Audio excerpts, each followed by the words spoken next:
Watazamaji wetu wa Rangile TV, karibuni katika mahojiano yetu siku ya leo. Na leo tumewaletea Daktari Haron. Mumemuuliza kwa siku nyingi tumulete hapa, na sisi tumefanya bidii yetu na kumleta. Atatueleza mengi kuhusu VOI na ni kwa nini anataka kiti hichi cha VOI constituency kama member of the parliament, na pia atatueleza mengi ambayo atafanyia wananchi iwapo ataingia katika nafasi hiyo. Na jintroduce majina yako alafu uongee na. Asante sana ndugu yangu Buria. Kwa majina anaitwa Dr. Haron Mwadali na mimi ndio aspirant wa ANC Taita Taveta VOI MP. Na ningesema kwamba it's like an opportunity niko nayo kama citizen to demonstrate my leadership skills and everything, and also my aspirations, such that we can develop our constituency. Nasema hivyo kwa wakati mwingi sana wakaaji wa VOI wamenizungumzia wakisema kwamba tunataka kiongozi mwenye anaweza kutusikiza, kiongozi mwenye anaweza kutupatia miradi ambayo itatusaidia.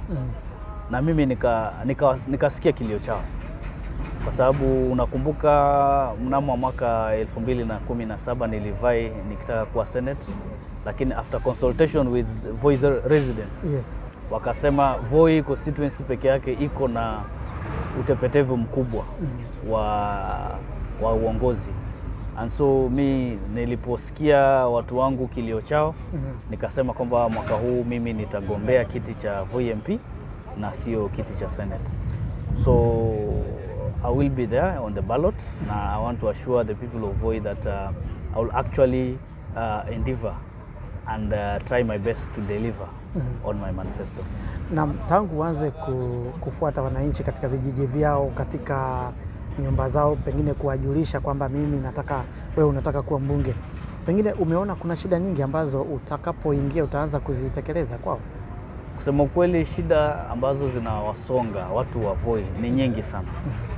Na mimi kama mtu ambaye nimelelewa hapa VOI, nasikia uchungu sana, kwa sababu hatuwezi kuwa kwa miaka nenda rudi, muongo baada ya muongo tunazungumzia shida zile. Shida za maji, shida za elimu, shida za human wildlife conflict, the same problems year in year out. Kwani sisi hatuna viongozi? Hilo ndio swali kubwa ambalo wakaaji wa VOI wamekuwa wakiliuliza. Na ukiangalia uongozi hata huu wa county wenyewe, hawajafanya kiwango kile kinaweza sema kwamba they have done enough for the people of VOI to feel their impact, to feel that they have leaders who are listening to them, to say that they have leaders who have been able to solve some of these historical and social injustices that have been meted against our people. So me, I'm coming in as a new mind, new blood into the system, because my vast experience that I've received out there working in all these international NGOs have set me in a place that I will be able to serve my people with a lot of integrity, with a lot of professionalism, and also transparency, to an extent that they will realize a lot of development projects. It is evident that VOI is lagging behind in so many things. You can see even here where we are seated, this is Marasi Primary School, but doesn't have a good fence that we can write home about. So those are some of the few things you can see. Infrastructure itself is a challenge, and the county and the constituency have been allocated significant resources that are supposed to be put in use to solve all these issues. So in my small tours around the constituency, I've been able to pick key issues. One, I can tell you for free in education that most of these kids are going home hungry. And they're coming home with they're coming to school with an empty stomach. So for me, I'm trying to see how best I can provide these schools with a school feeding program that will be able to keep these kids in school. In terms of food security, I'll be able to work together with the population to see how best we can improve on our food production. This is something that I need to work, but an immediate stopgap measure that we're going to put is to make sure that these kids in schools, we keep these kids in schools with this feeding program. Yes. Yeah. Unafikiria kwamba kilimo watu wanasema kumekauka, lakini kuna njia zingine za kuweza kulima? Yes. Sijui kama utabuni njia zako mpya za kuweza kupatia wakulima ujuzi wa kuweza kuleta chakula. Ukweli. Kitu ya kwanza ningependa kukueleza ni kwamba wakati huu Kenya, tangu tupitishe katiba hii ya 2010, upande wa kilimo ni one of the devolved functions of the county government. So I like to see, first of all, the county government themselves waking up from the deep slumber they are in, to try to put in place some of the key agricultural measures that will improve food production in our county. You know, we have crop and animal husbandry that needs to be revolutionized. The way you have said, kuna mahali ambapo ni kugumu. Tunasema hii mahali haezi pandwa mahindi. But tunaweza fanya kilimo kingine tofauti ambapo kitatusaidia. Na ikiwezekana pengine irrigation. Na kitu kimoja ningependa kuzungumzia ni kwamba Taita Taveta as a whole, we need to have significant or mega water projects so that we can be able to have enough water for the human consumption and also irrigation. Kama county government walikuwa wameona kwamba wataweza kuchimba maji watoe, waweze kutengeneza kilimo, wafanye biashara ya kilimo biashara, basi wangefanya hivyo. Lakini mimi katika uongozi wangu ningependa first of all kukaa karibu na wakulima wenyewe na wale technocrats. Tuelezane ni mbinu gani tutafanya tuongeze kilimo katika sehemu hii yetu. I don't want to do a top down approach of issues. Nataka mimi mwenyewe nikae chini na viongozi wengine, tukae chini na wakulima, tuweze kuelezana ni nini tutafanya ambao kitasaidia katika mazao ya kilimo. Na kwa ule upande wa madini pia umezungumzia, Taita Taveta imeweza kubarikiwa na madini mengi, na mimi kama member of National Assembly, one of my roles ambayo itakuwa ni kuhakikisha kwamba sheria ambazo zina govern mining in the country, they should be in favor of the local population. Kwa sababu ukiona sehemu hii wanasema kwamba we are the poor population which is living on top of gold. Because tuko na madini mengi, lakini hatuwezi kuexplore these resources to benefit our local people. Ni kwa sababu zile sheria ambazo zimewekwa, I can say they are quite unfair to the local population which has the majority poor. You see? So huwezi ambia mtu mwenyewe ambaye ni fukara afanye hiyo mining. Hawezi kwa sababu hana ile seed money ya kuanzisha hiyo biashara na kufanya. Lakini sasa hapo ndio serikali kuu ambayo inaingilia. Watasaidia aje mkaaji wa Taita Taveta mwenye ako hapa na eneo hili linatoa madini. So those are some of the things that I'll look at as a legislator to make sure that the laws that are there, they are able to favor the local people.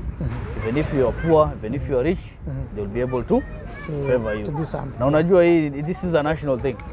Sitasema kwamba I will have laws that will favor only Taita Taveta resident. Those laws will favor across the entire country. Tuko na watu kama Waturkana wako na madini, na pia wao pia wanafaa kufaidi. So hatuwezi kuwa kwamba Turkana kwa sababu wako na oil, they have laws that are favoring them and they are applying differently. Of course, the other thing is to make sure that there's adequate road infrastructure within the constituency, to make sure that all these areas, they are very reachable, and people are able to do their business with a lot of ease. And there are some of the things that I will do. Kuna hili swala la wanyama pori na kuna hii National Park ya Tsavo East and Tsavo West National Park ambapo pia VOI constituency imeshika kiwango chake. Sijui utafanyaje kuona kwamba hizo resources za wanyama pori zinasaidia watu katika eneo la VOI? Exactly. So a national park, Tsavo National Park, it's a national resource. It's a national resource. It's a national resource.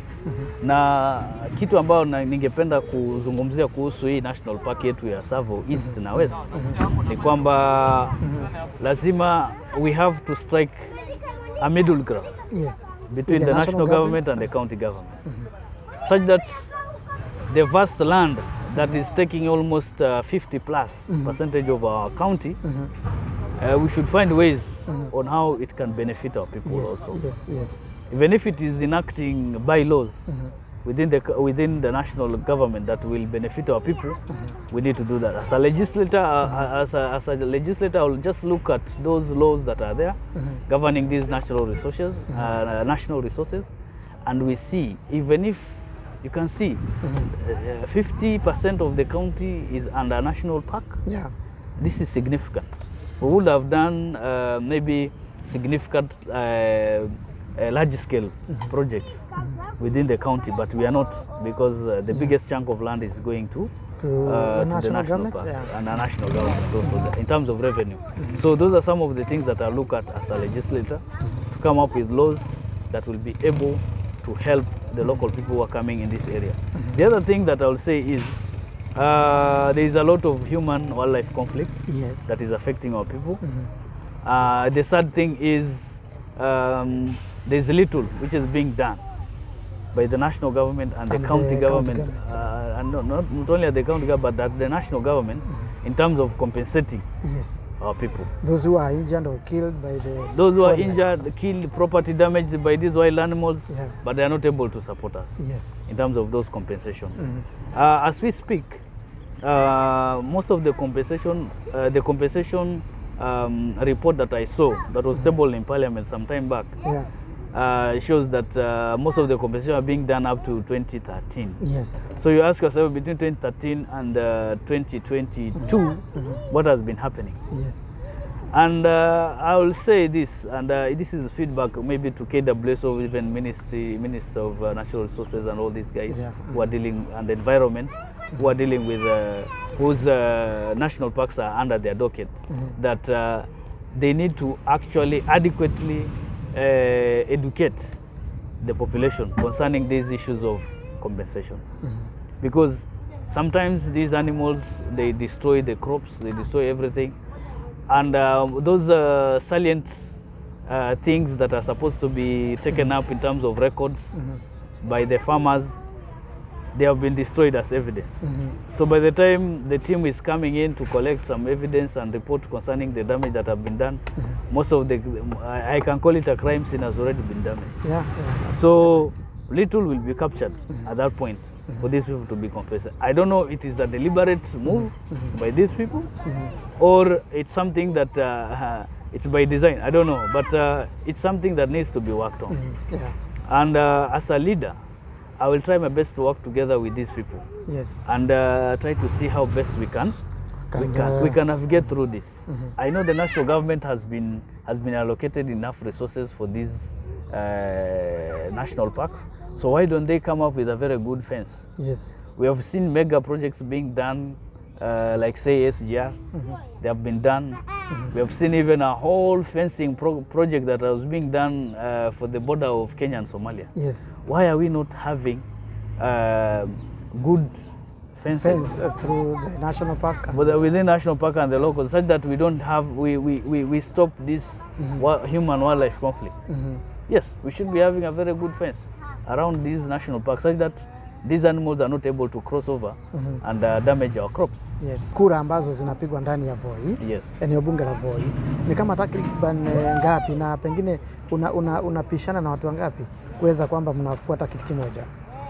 Kura ambazo tutapiga hii mwaka huu wa 2022, tuko na takriban aspirants. So far I can say we have around, I've known around 7 aspirants. 7? One thing I will say is, let's engage in politics of ideology. You're right. manifesto. Kuja na manifesto yako tuongee. Ongea na watu, ongelesha watu, tujue. Uwezi kuja uambie watu nataka mniongezee miaka ingine na hakuna kitu umetufanyia na hausemi utafanya nini tena. Ndio. Miaka tu peke yake tukuongezee, alafu ndo tufanyie nini? Hilo ndo swali kubwa ambao watu wamekuwa wakiulizia. Na mimi kama aspirant, I also feel our people are being given a raw deal by some of these aspirants. I wish them to actually add some more meat in their campaigns. I'm just giving them free advice. Yeah, they should add more meat on their campaigns. At least share some manifestos, such that they can be able to, people can be able to see what they are willing to. Maybe, yeah, I'm also curious to see these new ideas they have. But unfortunately, till now, I'm not able to see concrete projects that they are proposing. It's just a matter of asking for munipigie kura only. For the last 10 years. For the last 10 years, and for even the other aspirants that are also vying, I'm seeing them asking munipigie kura only. But I'm not hearing like a concrete policy thing that they're going to come up with. A project that they're going to implement for the people of VOI. I'm not getting that.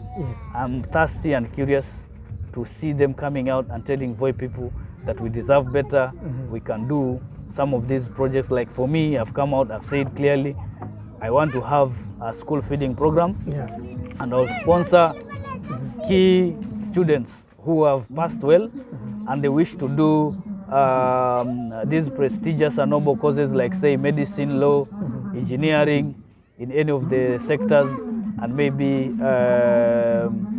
nursing, pharmacy, you know, these key courses. I've said I'm going to sponsor students 100% in their university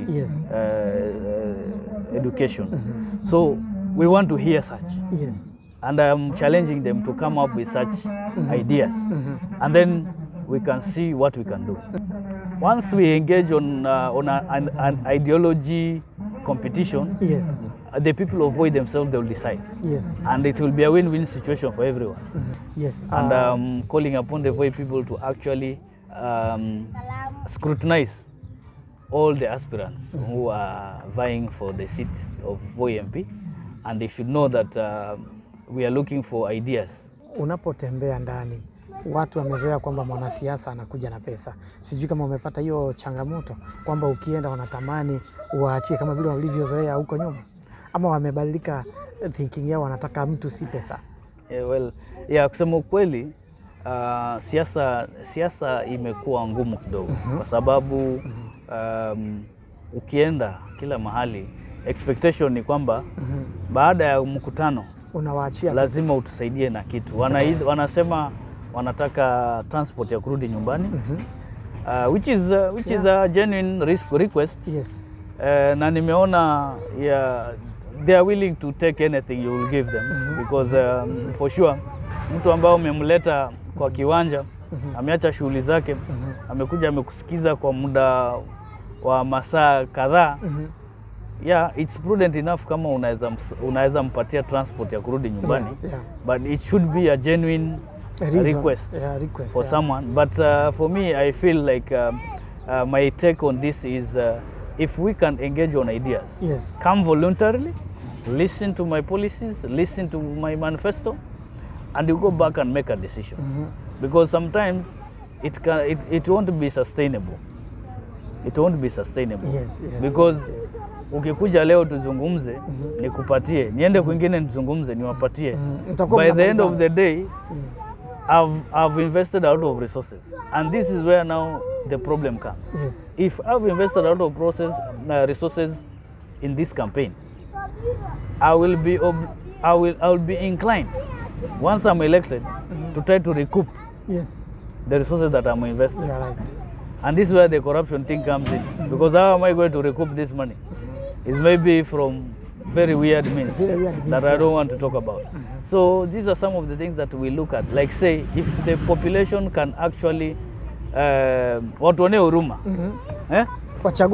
wachague mtu na sio kiwango cha pesa kile anachotoa, na pia waweze kukuja wenyewe kwa mkutano, wasikize sera na waende nyumbani bila kuuliza mapeni itakuwa mzuri sana. Na pengine waangalie ni kipi na sasa exactly ile wa kitambo. Na itaforce sasa aspirants wakuwe sasa wao wenyewe wanaongea sera zaidi, si kupeleka pesa. Sio kupeleka pesa, kwa sababu kuna wengine wanafika wanasema si mtanipigia kura, mtanipigia kura, shikeni 10,000 ndio hii mgawane.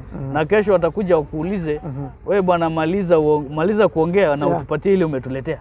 So itakuwa focus, we are going to shift focus from the ideas to what have you brought. Na hiyo itakuwa ni makosa sana. Kwa hivyo mimi nasema kwamba let's not entertain voter bribery. Let's not entertain these handouts because they are our undoing.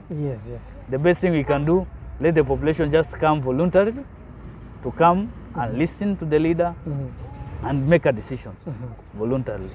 Hapo tutakuwa tumefunga bao. Sasa tumalize na kuulizana, Voi ni mji ambao umebarikiwa na makabila mengi tu. Si Mtaita peke yake, si Mluya peke yake, si Mkamba peke yake. Je, wewe ni mbunge ambaye utakuwa unaongoza watu aina nyingi. Una neno kwao?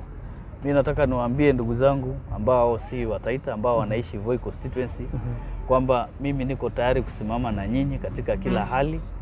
Na nimezunguka Kenya hii na nimefanya kazi na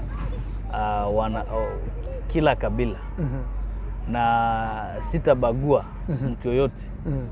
Madamu wewe ni mtu wa Voi, tuko tayari kufanya kazi na wewe.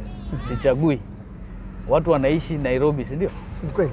Na wanakuja kabila tofauti na wanasaidika kabisa. So mbona tukija hapa tuanze kuangaliana kwamba wewe ni wa mahali fulani? Hapana. Mimi ndio maana nimesema kwa ile experience niko nayo na ile nimetembea na nimeona vile watu wanaishi na mimi nimeenda kwingine nikapokelewa vizuri na nikaheshimiwa. Kwa hivyo ni vizuri nikifika hapa pia na mimi niregeshe mkono na wenzangu ambao wako hapa wa kabila zingine pia tuweze kufanya nao kazi kabisa. Na mimi nimesema kwamba nita focus on making sure that everybody feels at home na wale wengine ambao wako mbali wanakaribishwa Voi. Voi tuko na nafasi ya kutosha kabisa ya kabila yoyote. Kabila yote. Naam, asante sana Daktari Haron kwa mengi ambayo umezungumza na watu wa Voi. Mtu wa Voi, wewe ambaye uko na kura, wewe ndio utakavyoamua ni Haron ama ni mwingine. Hatuna la ziada ila kuwatakia kila la heri mnapojitayarisha kupiga kura eneo la Voi, mkichagua kwa werevu. Thank you.